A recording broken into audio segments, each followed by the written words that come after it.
$26.9 million in 1969. And here's another fact.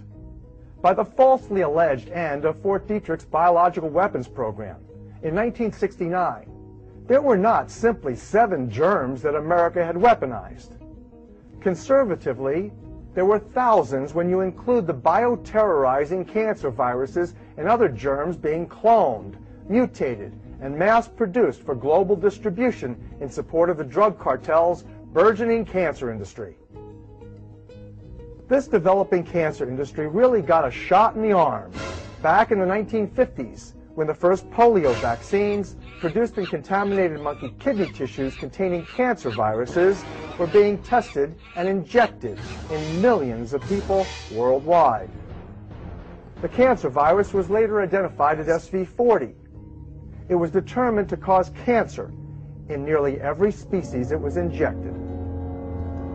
After scientists and informed industrialists realized these vaccines were going to produce epidemics of cancer, cartel officials within the National Cancer Institute started a special virus cancer program, the SVCP, in 1962, according to secreted documents.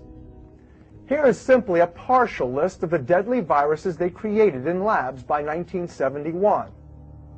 These included leukemia viruses, lymphoma viruses, sarcoma viruses, encephalitis agents, genital herpes, Hodgkin's disease, influenza, infectious mononucleosis, Kuru, that is the mad cow disease prion, breast tumor viruses, and much more. I have decided that the United States of America will renounce the use of any form of deadly biological weapons that either kill or incapacitate.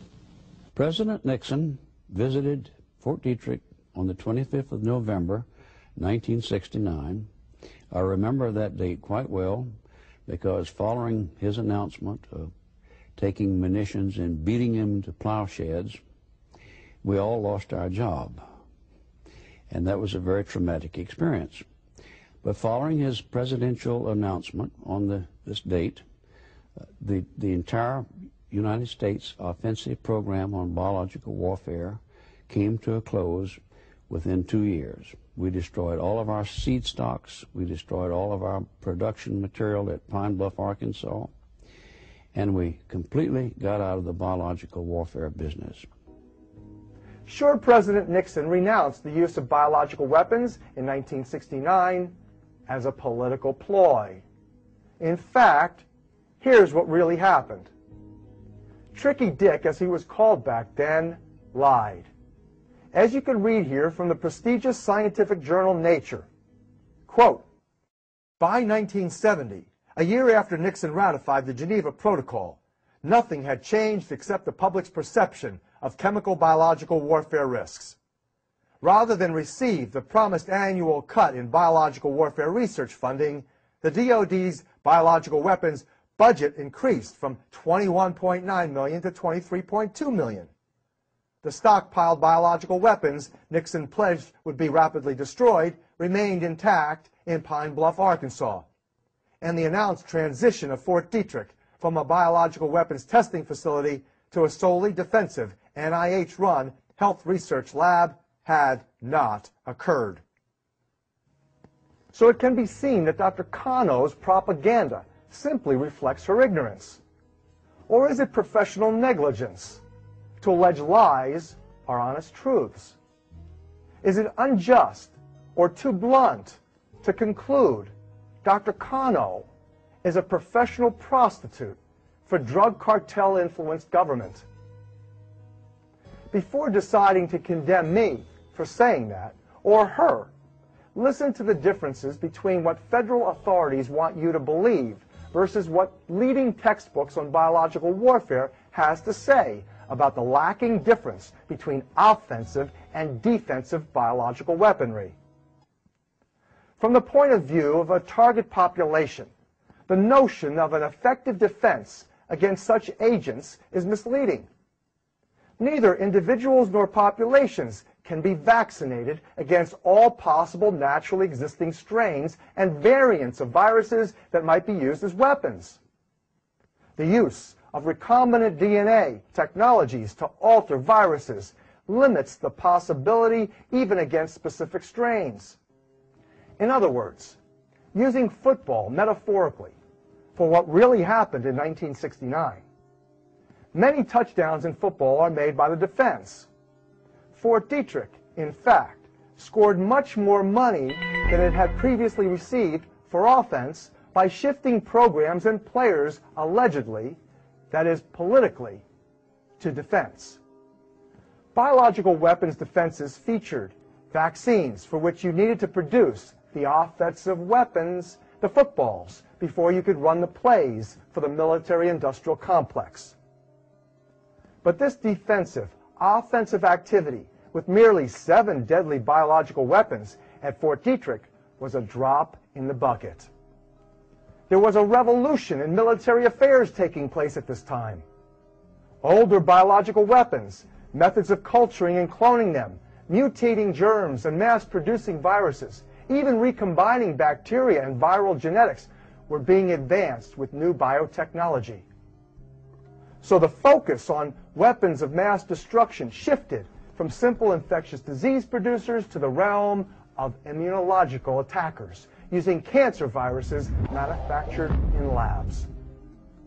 These two agendas most heavily featured a new field called retrovirology that included the production of AIDS-like and Ebola-like immune system destroyers for both germ warfare and population control.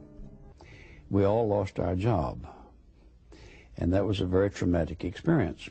Who is this grandfather-like figure who tells us he's lost his job? Let me introduce you to America's leading anthrax developer and top-secret CIA propagandist, William Patrick III. Dr. Patrick was not so kind and candid when asked by New York Times reporter William Broad to discuss his CIA contract for Cuba, and later his work upon which the infamous anthrax attack on America was waged. And that there was interest in using these kind of things that were weapons that were under development, at Detrick, possibly as a a contingency, for possible war against Cuba. What can you say about any or all of that? I have nothing to say about that. Not a damn thing. Not a thing. Yeah. No. Bill Patrick wouldn't talk on camera about secret war plans against Cuba, but he's been very forthcoming in his lectures to military personnel, such as this 1999 lecture at Maxwell Air Force Base. For example, when we were having trouble with the Soviet Union and Cuba, we produced about 3,000 gallons of Q fever and about 2,500 gallons of VEE virus slurry, both liquid. And the concept was, if we got into a shooting wall, that we would spray these organisms concomitantly.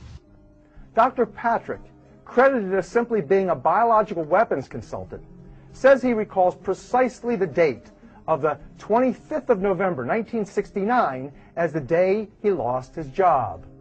But following his presidential announcement on this date, the entire United States offensive program on biological warfare came to a close. But Dr. Patrick's little career trauma is discredited by his lie. In fact, this film clip is from 1971, not 1969, and this is important historically. This was the celebration for making Fort Detrick the new home of the National Cancer Institute and headquarters for the greatest, most lucrative war ever, the war on cancer.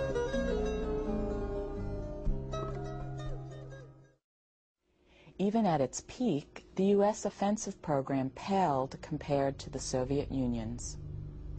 The Soviets had a massive, extensive, sophisticated, top-secret program which employed tens of thousands of scientists and engineers in numerous research and production facilities. The Soviets signed the Biological Warfare Convention in the 1970s, and yet their program continued uninterrupted and, in fact, intensified.